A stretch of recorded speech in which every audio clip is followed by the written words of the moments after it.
welcome again to Embrace Life UK. This is our vlogs, which basically means all our blogs or articles from our website put into video format. So if you don't want to read them, you can listen to them instead. Why Hope you enjoy workplace or and that we're employee entertaining for you well-being and is you have important. something that you can take away Employees and put to matter. good use as a result of Employees listening matter, and which is spending why your we time should with us. focus more Thank on you. workplace well-being and leadership rather than psychometric or personality testing. Start with the fundamentals. Well-being is defined in the Oxford Dictionary as the state of being comfortable, healthy, and happy. In the workplace today, especially the traditional entry level or lower salaried roles, people are commonly struggling with financial and health related issues.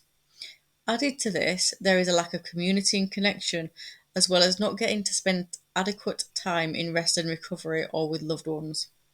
Psychometric or personality tests on this demographic at any age or in any industry is not going to yield the results an employer wants or an employee is ever going to get on board with.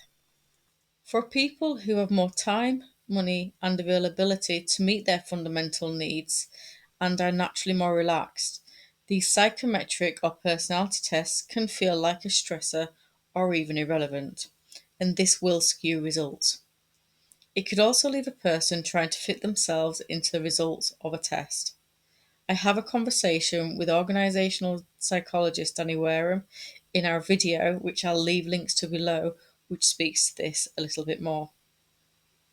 Getting to know a person properly in a neutral environment gives us a baseline for more interactions with them. If we never have an opportunity to learn a true baseline, we will never get to see a person.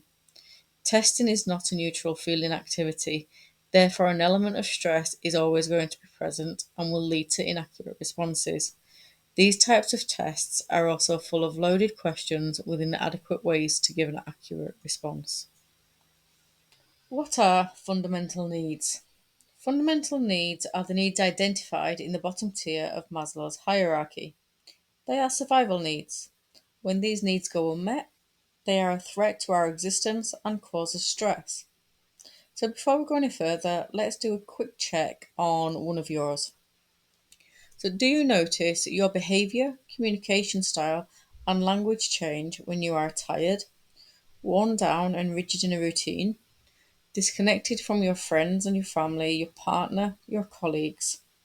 When you're struggling to meet the cost of living, i.e., the bills, the rent, the mortgage, the food, clothing, and toiletries, you're not eating well, you're dehydrated, you feel like you have no space or autonomy, you have no leisure time, and you're struggling to just, keep up with even just the basic hygiene habits.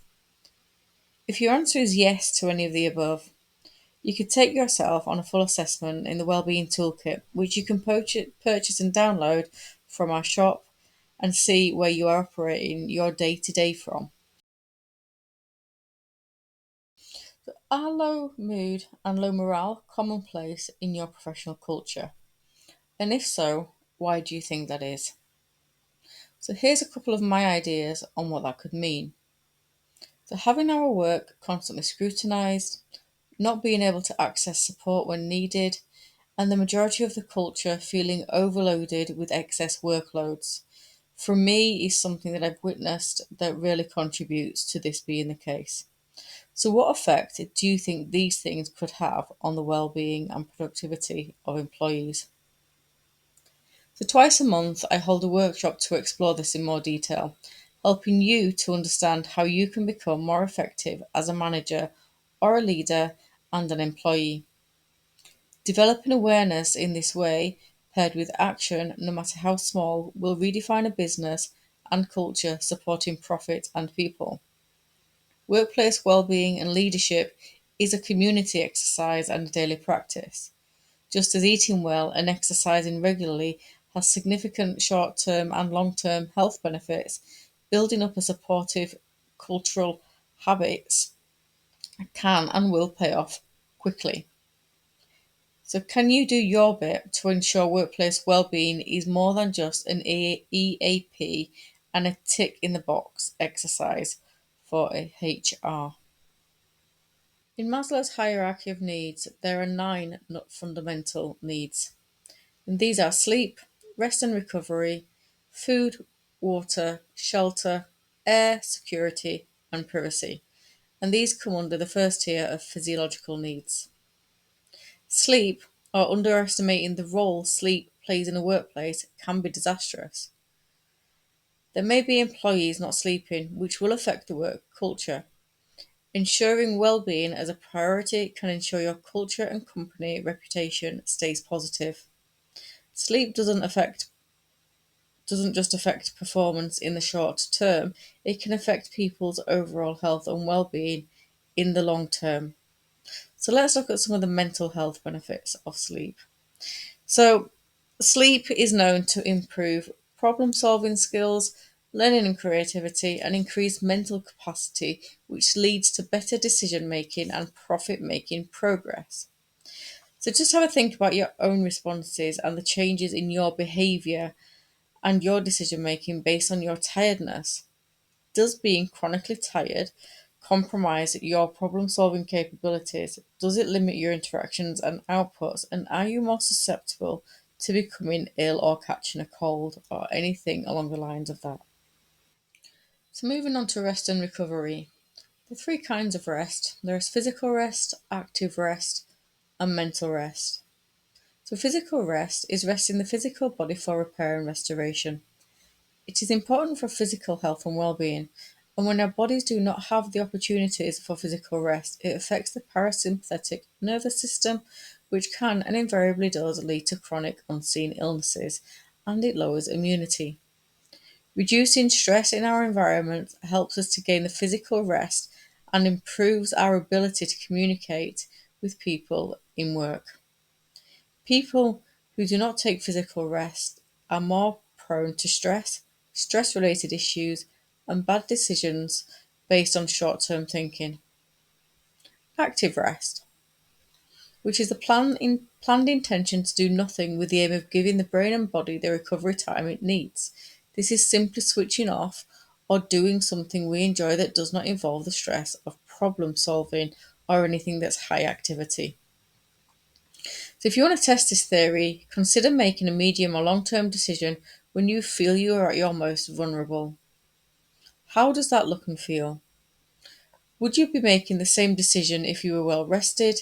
And would it feel like a better decision if you were well rested? Mental rest. We can use exercise as a time to mentally rest whilst our bodies are active.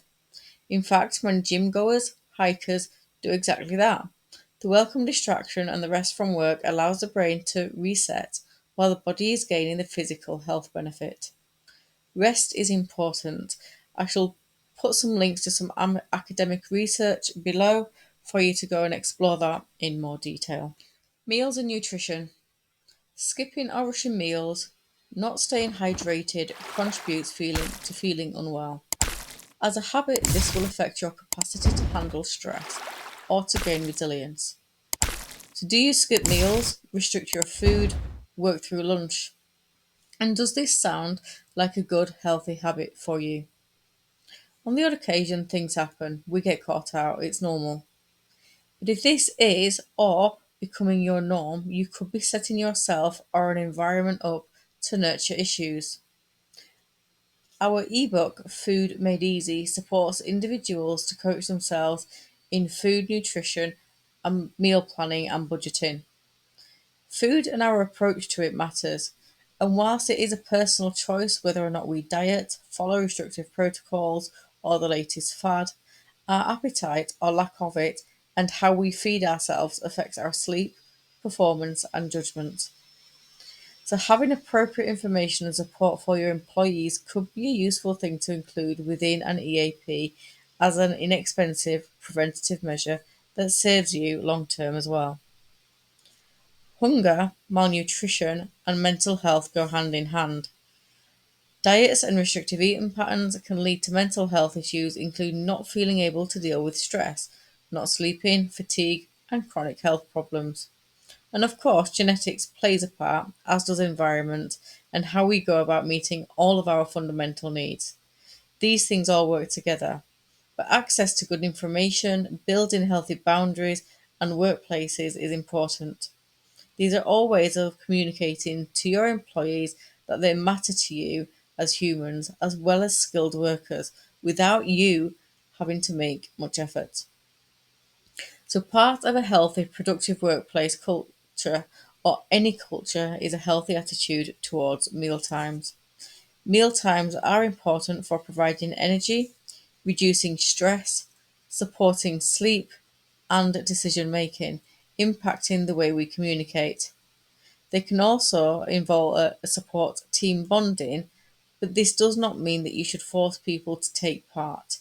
Trust is not fostered by control. So, here's a few general tips to improve workplace culture.